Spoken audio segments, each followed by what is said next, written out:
Double decker car restoration. सूरज जो कोई नया काम करने जाता था, उसका वो काम सफल ही नहीं होता था। गांव वाले सब उसे मनहूस समझते थे। एक बार सूरज घर जाकर अपनी माँ से कहता है, माँ, क्या मैं सच में मनहूस हूँ? देखो ना, सारे गांव वाले मुझे मनहूस कह के पुकारते हैं। लेकिन मैं भी क्या करूँ माँ, मेरा हर नया काम पता नहीं कैसे असफल हो जाता है। बेटा, तुम बिल्कुल भी मनहूस नहीं हो। लोगों को बोलने दो जो बोलना है। तुम उनकी तरफ ध्यान मत देना। तुम फिर से मेहनत करो और कोई दूसरा काम ढूंढो। माँ सूरज को हमेशा मेहनत करने के लिए बढ़ावा देती रहती है।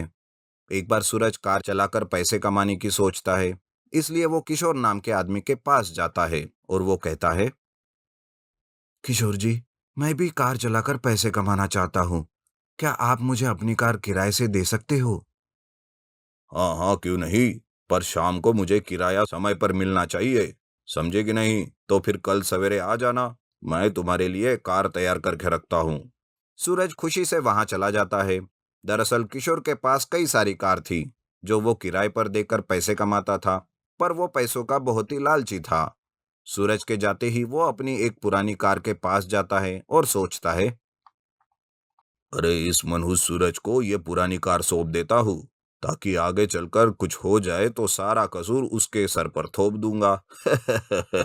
किशोर अपने एक पहचान वाले मैकेनिक को बुलाता है और उस खराब कार को थोड़ा रिपेयर करने के लिए कहता है। तब वो मैकेनिक कहता है, लेकिन किशोर जी, ये कार रिपेयर करने के बाद भी ज्यादा दिन तक नहीं चल पाएगी। आप इसे कबाड़ में ही बेच दो। अरे कबाड़ से क्या कीमत मिलेगी इसकी? मैं तो इसे सूरज को थोप दूंगा। बस ये बात तुम किसी को मत बताना। तेरे और मेरे बीच में ही रहनी चाहिए। समझे कि नहीं? दूसरे दिन सूरज कार लेने के लिए आता है। तब किशोर कहता है, ये लो, ये मेरी खास कार है। लेकिन देखो, इस कार का पूरा ध्यान रखना और कार को संभल कर चलाना। नहीं तो कहीं तुम्हारी मनुष्यत मेरी इस कार को खराब ना कर दे। और हाँ, इस पेपर पर साइन भी कर दो, ताकि आगे तुम अपनी बात से मुंह कर ना जाओ। सूरज पेपर को बिना पढ़े ही साइन कर लेता है और कार को लेकर चला जाता है। काम का पहला दिन रहता है। उस दिन लोगों को लेकर वो शहर जा रहा था कि बीच में ही कार बंद हो जाती है। बड़ी कोशिश के बाद भी वो कार शुरू ही नहीं होती। लोग परेशान होकर उसकी कार को छोड़ देते हैं और दूसरी कार से शहर निकल जाते हैं। तब सूरज किसी दूसरे मैकेनिक को वो कार दिखाता है। तब वो मैकेनिक कहता है, अरे भाई, ये कार तो कबाड़ खाना है। बस ऊपर से नए जैसे दिख रही है, लेकिन अंदर पूरा सड़ा हुआ है। तुम्हें तो उस किशोर ने बेवकूफ बनाया है। अरे वाह किशोर जी, आपने तो मुझे अच्छे से लपेट लिया अपनी बातों में और अच्छे से धोखा भी दे दिया। मुझे नहीं चाहिए तुम्हारी कार ये किराए से, रखो अपने ही पास। अबे ओए बच्चे, ऐसे कैसे मैं इस कार को रख लूं? मैंने इस पेपर पर तुम्हारे साइन लिए हैं। मैंने ये कार तुम्हें किराए से नहीं बल्कि 50,000 में बेचा है, ऐसा इसमें लिखा है। ये सुनते ही किशोर बहुत हैरान हो जाता है। दरअसल किशोर ने सूरज के साथ धोखा करके उसे अपनी पुरानी कार बेच दी थी।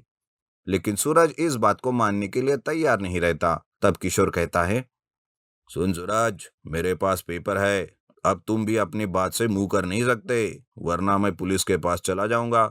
अब ये कार लो और 2 दिन के बाद मुझे 50,000 रुपये ला कर दो, नहीं तो देख लो। सूरज के पास कोई रास्ता नहीं रहता। पुलिस के नाम से वो घबरा जाता है और उस पुरानी कार को लेकर घर आ जाता है।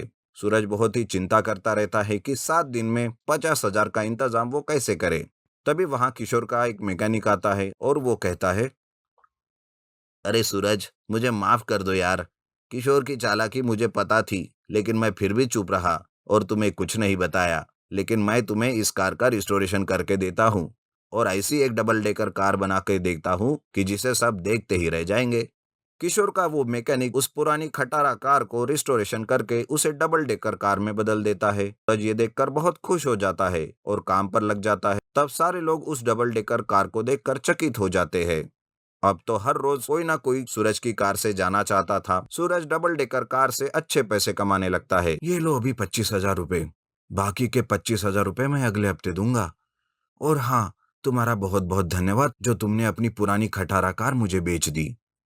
सूरज की इस बात से किशोर हैरान रह जाता है और उस डबल डेकर कार को चलाकर खूब पैसे कमाने लगता है।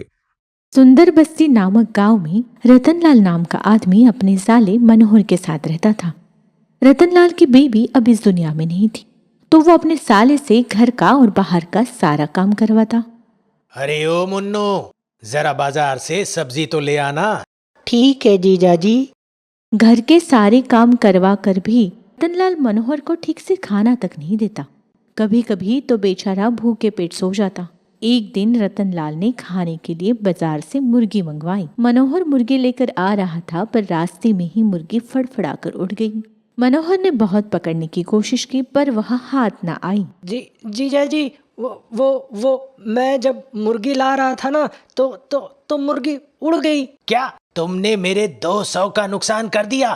तुमसे एक छोटी सी मुर्गी भी संभली नहीं गई।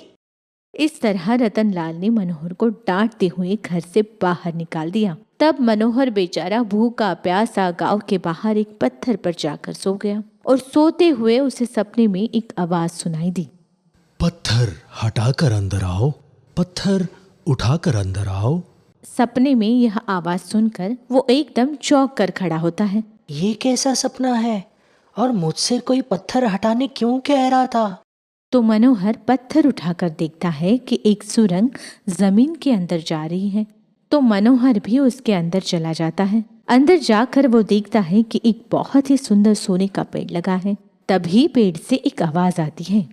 बेटा, मैं तुम्हें कब से पुकार रहा हूँ। अरे, कौन है? मुझसे कौन बात कर रहा है? अरे बेटा, मैं पेड़ हूँ। और जादुई पेड़ मनोहर को एक सोने से भरा घड़ा दे देता है। अब मनोहर की जिंदगी बदल जाती है।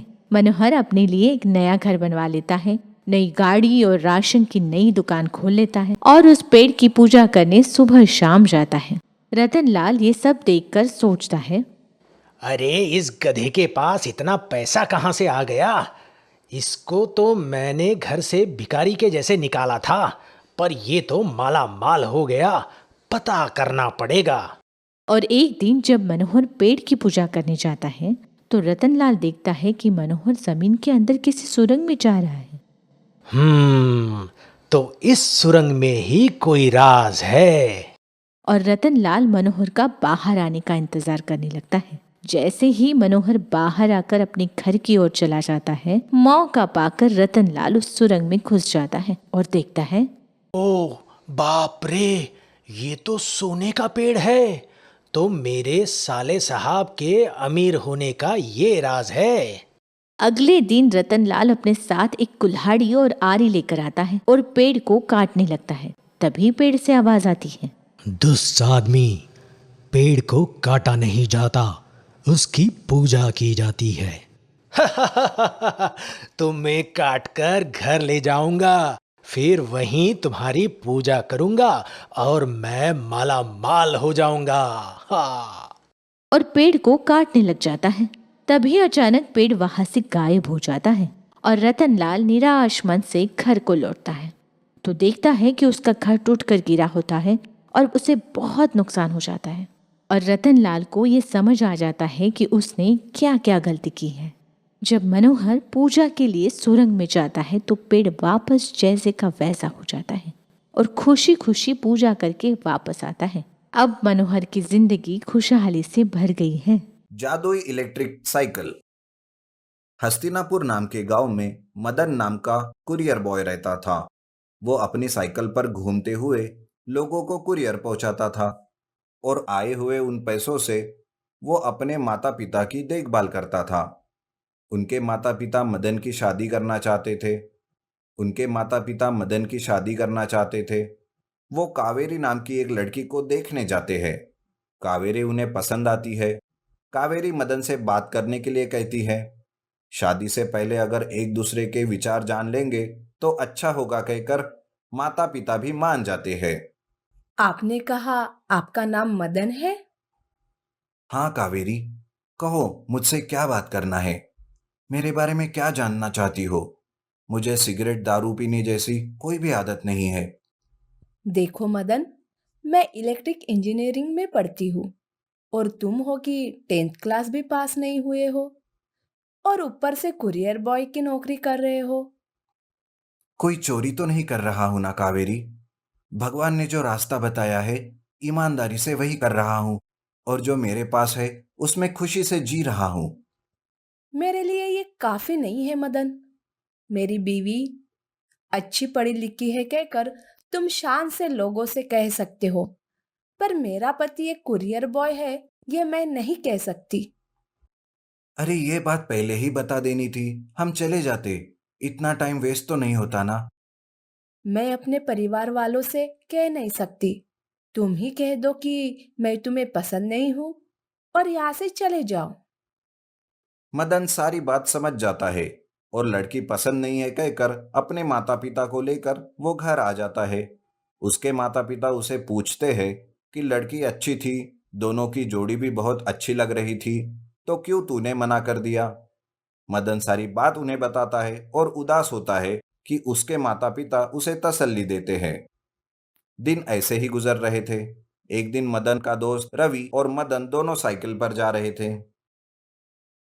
अरे यार, अगर ये साइकिल पेट्रोल से चलती तो कितना अच्छा होता। अरे भाई, क्यों ऐसी बातें करते हो? पेट्रोल का दाम आसमान को छू रहा है। लोग बहुत परेशान हैं। अगर साइकिल भी उससे चलने लगी तो हम जैसे लोगों का क्या होगा? अच्छा चल, पेट्रोल से नहीं तो बिजली से चलती तो कितना अच्छा होता। फुल चार्जिंग रखने के बाद हम जहां जाना चाहे वहां जा सकते, जिससे मिलना चाहे उससे मिल सकते, कुछ भी कर पा सकते। रवि की बातें मदन के मन में घर कर जाती है। बहुत सोच और मेहनत से मदन बिजली से चलने वाली साइकिल बनाता है और वो पहले से भी तेजी से घूमते हुए लोगों को कुरियर पहुंचाता है। सारे गांव में उसके पास जो मैजिकल इलेक्ट्रिक साइकिल है उसके बारे में पता चलता है। ये बात जानकर कावेरी मदन से मिलती है। अरे आप फिर से क्यों आई हो? मुझे आपसे एक बात करने का मन हो रहा था, इसीलिए आई हूँ। कहिए क्या बात है? मेरे पास ज्यादा वक्त नहीं है, बहुत सारे काम है। सारा गांव तुम्हारे बारे में बात कर रहा है, क्या वो सच है? जो इलेक्ट्रिक साइकिल तुम्हारे पास है, क्या तुमने उसे बनाया है? हाँ हाँ, मैंने ही बनाया है। क्या तुम्हें भी चाहिए? हाँ चाहिए। एक नहीं, बहुत सारी। हम उन्हें एक शॉप खोल कर बेचते हैं। अगर इलेक्ट्रिक साइकिल का नाम देकर बेचे तो उतनी सेल नहीं होंगी। तुम इसे एक मैजिकल इलेक्ट्रिक साइकिल में बदल दो, तब मैजिकल इलेक्ट्रिक साइकिल का नाम देकर बिजनेस करेंगे। क्या जादुई बिजली की साइकिल? क्या उनमें सोना और पैसे चाहिए क्या? नहीं, ऐसी बात नहीं है। छोटे या बड़े कोई भी कहाँ भी ले जा सके ऐसे। उसका एक रिमोट भी बनाता है। रिमोट की सहायता से साइकिल को जब चाहे तब गायब कर सकते हैं और जब चाहे तब ला भी सकते हैं। कावेरी को रिमोट मैजिकल इलेक्ट्रिक साइकिल के बारे में वो बताता है। कावेरी खुश हो जाती है। मुझसे शादी कर लो, मेरे घर वाले तुम्हें दहेज में कुछ पैसे देंगे। उन पैसों से हम मैजिकल इलेक्ट्रिक साइकिल की दुकान खोल लेंगे। तुम साइकिल बनाते रहना और मैं उन्हें शॉप में सेल्स करूंगी। मदन मान जाता है। कावेरी और मदन की शादी होती है। जैसा सोचा था वैसे दहेज में आए हुए पैसों से मैजिकल इलेक्ट्रिक शॉप की दुकान खोलते हैं। मदन मैजिकल इलेक्ट्रिक साइकिल बना रहा था और कावेरी उन्हें शॉप में रखकर सेल कर रही थी। इस तरह दोनों उस मैजिकल इलेक्ट्रिकल साइकिल शॉप से अच्छे से कमाई करने लगे।